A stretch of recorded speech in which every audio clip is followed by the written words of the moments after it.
there's some symbols that you need to know, okay? They're not, sometimes the question might say find the antiderivative, but sometimes the question might have it worded a different way. And this would be the notation that you would see. Okay, that little S thing is called an integral.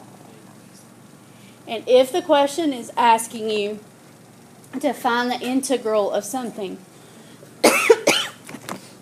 it's asking you to find the original. There's a whole lot of meaning behind that dx, but the basic part of it and what you need to know is that it's just telling you that x is the variable. Okay? There's a lot of information that goes along with it, but for the basic part of it, if you just know that x is the variable, then that's enough. Okay, so let's say that we want to find the integral of x dx, which really just means x is the derivative. I want to think about what the antiderivative would be. I want to figure out what the original equation is. You know a lot of information about graphs, because like if you start with a cubic, you know the derivative is a quadratic, and the derivative of that is a line. You know that kind of information. Okay, so if x is what we're starting with as the derivative, then the original should be what shape?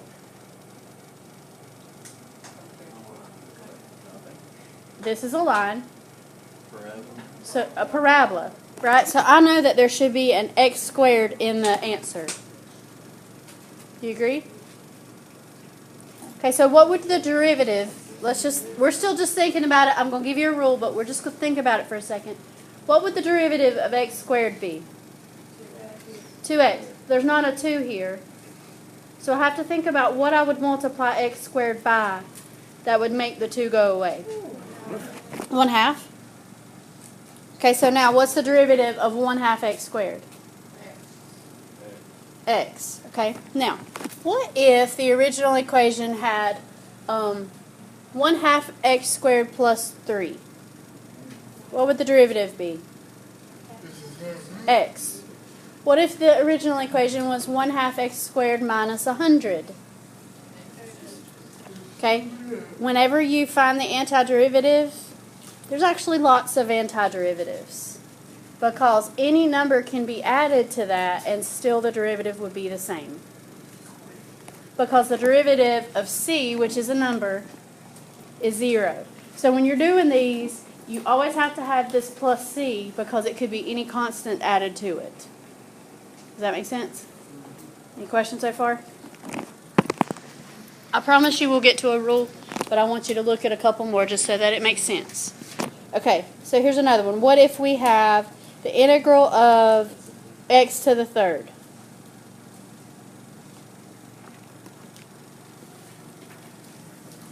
So that's cubic. So what would the original equation be as far as the graph is concerned? I know it's got to have x to the fourth, right? So the derivative of x to the fourth is 4x to the third. So I need to put a 1/4 there so the 4 goes away. Right? And then plus c. Still with me? Okay, let's just change it up just a little bit.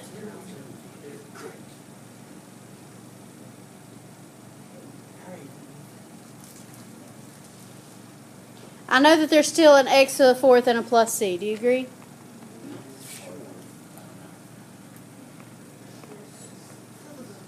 Okay, so the derivative of x to the fourth plus c is 4x to the third. We have a 2x to the third. Corey says it's got to be a half. Right? Because 4 over 2 would give me 2. Alright, so here's your rule.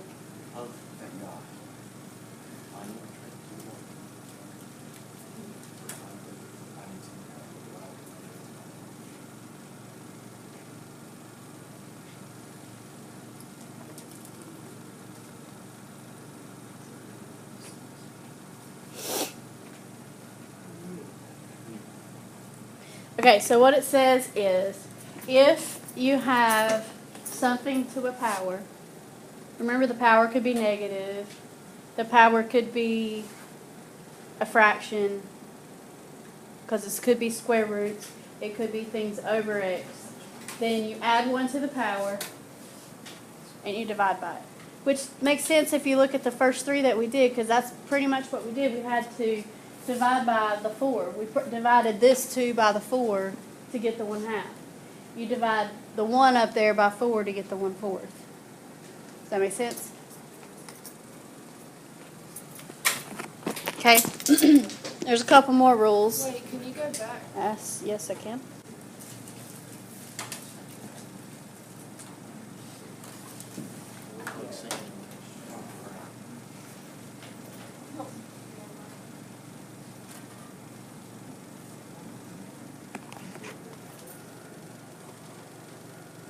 Okay, so we know that the derivative of sine is cosine.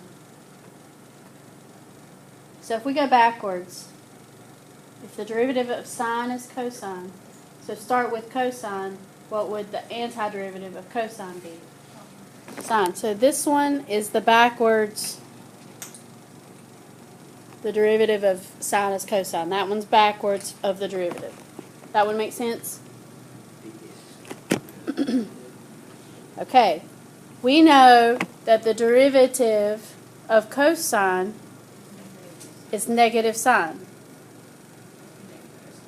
So if we go backwards and we find the antiderivative of sine, it's negative cosine.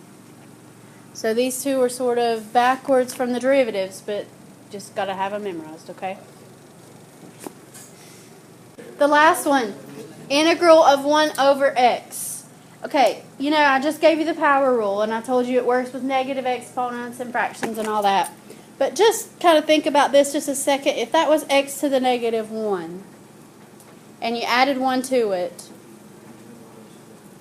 you get x to the 0. And then if you divide by it, you'd have to divide by 0. You see how that doesn't work, how the power rule doesn't work on this one?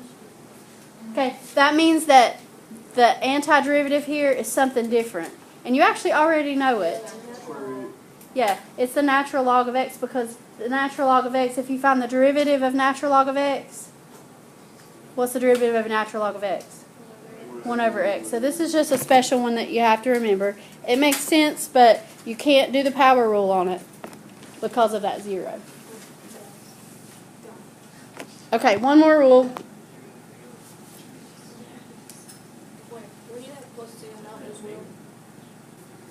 Yep, there should be a plus c. There'll always be a plus c. Okay. And tangent was not what I was supposed to be writing there. I'm sorry. Is this another rule? Yes, this is another rule. I erased tangent because that's not a rule. The integral of secant squared of x. Remember that secant squared is 1 over cosine squared of x. Just think about it. What, when we took its derivative, did we get secant squared of x, or whatever cosine squared of x? That's what I messed up on. I wrote the answer first instead of the integral. And that was just to remind you. You won't have a lot of that, but just to remind you that it's there. So let's do some problems where we actually use the rules. Okay?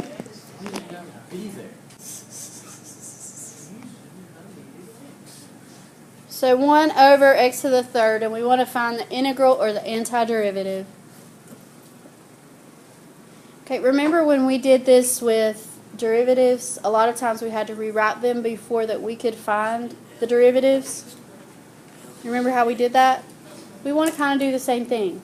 The only reason ln would be the answer is if the bottom is just an x. Okay? If it's x to any other power, we're using the power rule. But we're going to rewrite it just like we did it when we did derivatives. Okay? So I really want to rewrite this as x to the negative 3. And then I just want to use the power rule. And the power rule says you add 1 to the power. So add 1 to negative 3. And then divide by it. So 1 over negative 2. Put the x on top. You could put x to the negative 2 on top if you want, yes.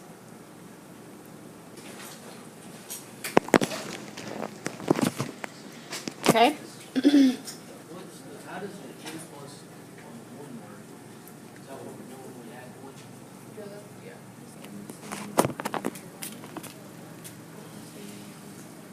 So remember, just like with derivatives, rewrite them first. So this is the integral of 5 x to the 1/2. Okay, so you want to add 1 to it and divide by it. So if we add 1 to the power, what do we get? We're doing. Okay, and you want to divide by 3/2, but dividing by 3/2 is the same as flipping it and multiplying. So the 5 is still there, and you multiply by 2/3.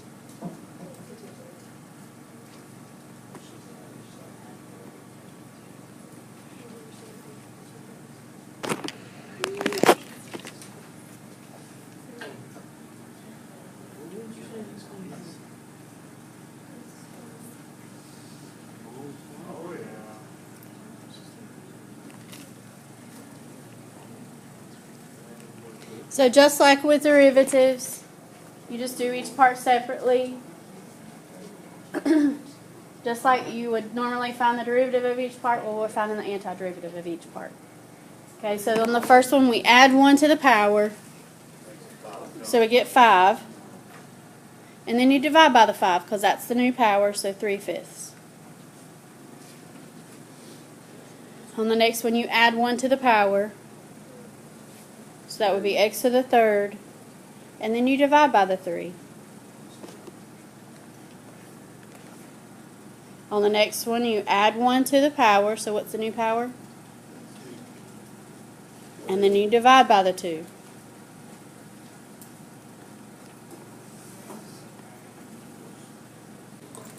Real quick example, what if it just said this, integral of dx?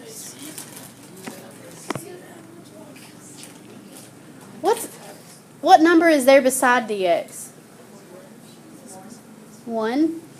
If it was 0, it would just be the integral of 0, which would be weird. But there's like a 1 here, right?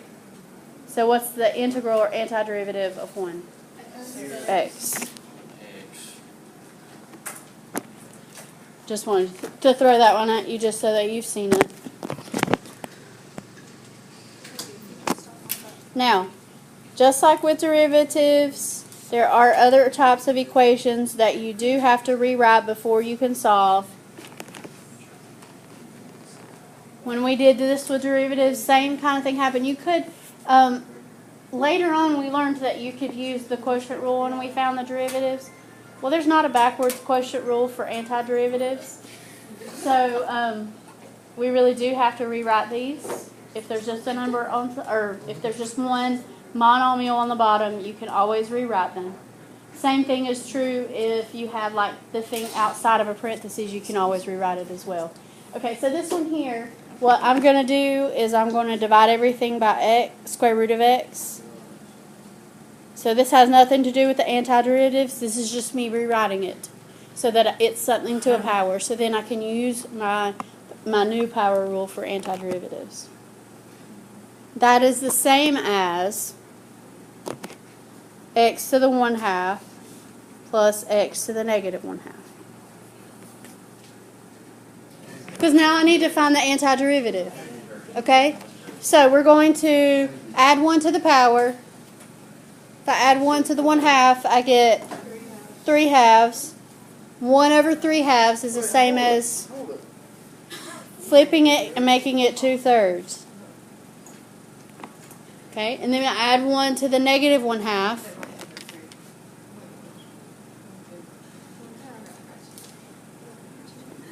One over 1/2 is, flip it, 2.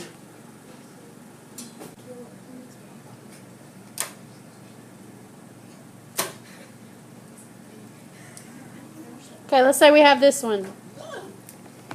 The square root of x times 2x minus 1 of dx.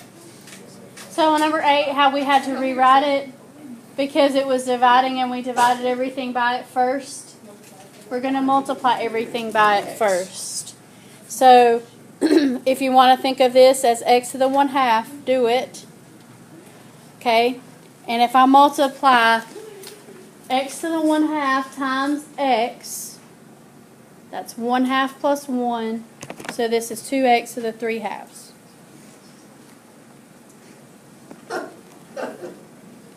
And then square root of x, or x to the 1/2 times 1, is x to the 1/2. Okay, then I find the antiderivative. Now I'll go backwards. So I add 1 to the 3/2. And then the 2 stays. 1 over 5/2 is the same as flip 2/5. That means to find the derivatives out. Okay, then I'm going to add 1 to the 1/2. Isn't it 4/5? That means on the 8. That's 4/5, right? Yes. Add 1 to the 1/2, so you get 3/2.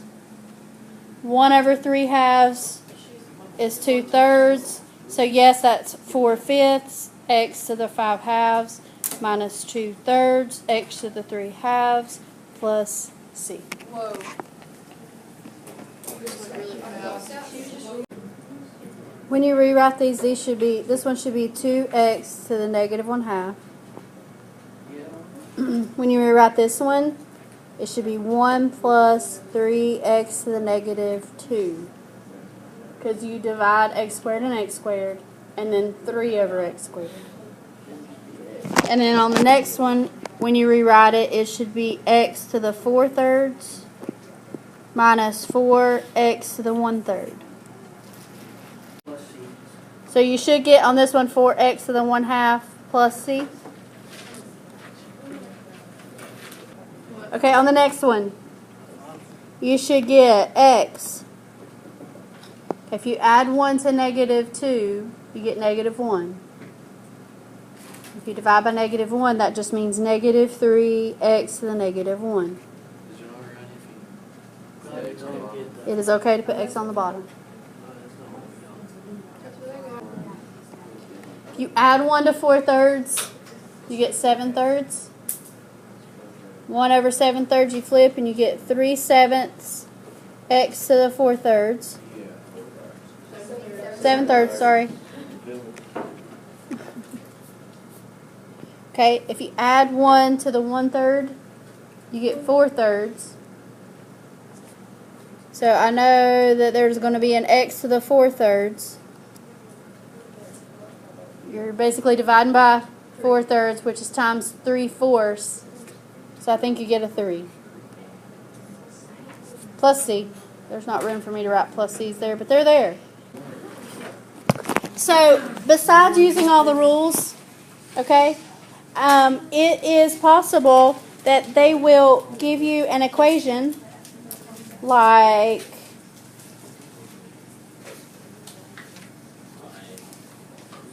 f of x equals 3x squared minus 1.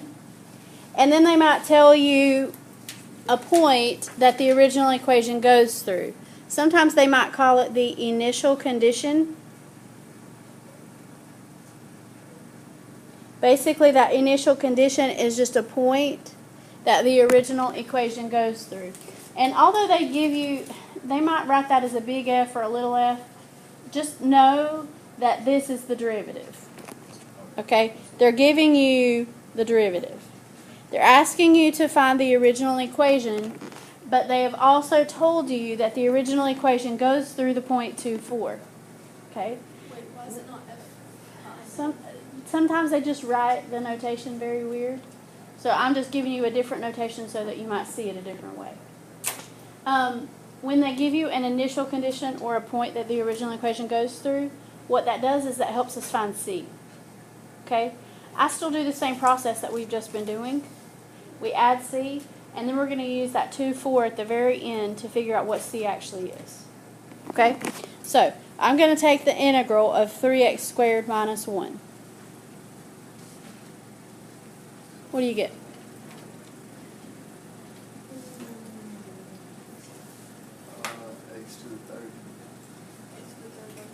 X to the third minus x plus c. Okay, so what that tells me is that the original equation is y equals x to the third minus x plus c. I'm writing y instead of f of x just so that it makes sense to you. When they then give you the initial condition, it's kind of like how you solve for a tangent line and you solve for b. You just take your initial condition and you plug it in for x and y, and that will give you c. So 4 equals 2 to the third, which is 8, minus 2 plus c. So that's 6, and then we subtract 6 on both sides.